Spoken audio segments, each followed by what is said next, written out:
Breaking news overnight. The manhunt, have you heard, is over for the suspects in two deadly attacks in New England.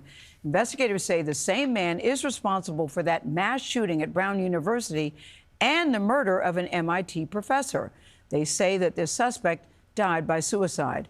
Now, officials say he had no known connection to the victims at Brown, but he and the MIT professor did apparently go to school together back in the day in Portugal. Tom Hanson has the latest. Tom, good morning. This is so confusing, very bizarre, but glad it appears to be over for now. Yeah, Gayle, well, a lot of information coming out of those press conferences last night, including how authorities tracked this man down and who he was. So here's what we know. He appears to be a resident of Florida. He came to Boston last month, and that's when his plan began to unfold. After almost a week of pleading with the public for help, police in Providence last night said 48-year-old Claudio Manuel Neves Valente of Portugal was the man who killed two students at Brown University Saturday and say he was a former student there between 2000 and 2001. The search for Neves Valente ended here, 90 minutes from Providence in Salem, New Hampshire, inside this unoccupied storage facility where he had rented a unit. He was found with a self-inflicted gunshot wound. To me, this was always going to be an investigation where something was going to break it open. For days, the public and law enforcement had relied on these images of the gunman near the Brown campus Saturday. But a break came on Thursday when investigators say a witness came forward and described his interactions with Neves Valente before the shooting at Brown. I think it was under an hour.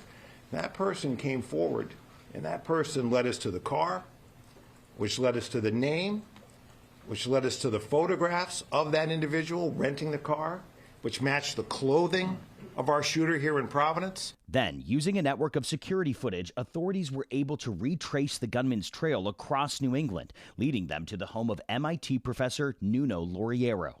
On December 15th, he murdered MIT professor Nuno Loriero at Loriero's home in Brookline, Massachusetts. Police said the two attended the same academic program in Portugal between 1995 and 2000 and may have known each other. Neves Valente's vehicle led to a multi-state manhunt, ending with hundreds of law enforcement officers swarming the storage facility on the Massachusetts-New Hampshire border. Investigators say the suspect was found with a satchel, two firearms, and more evidence pointing to the crime.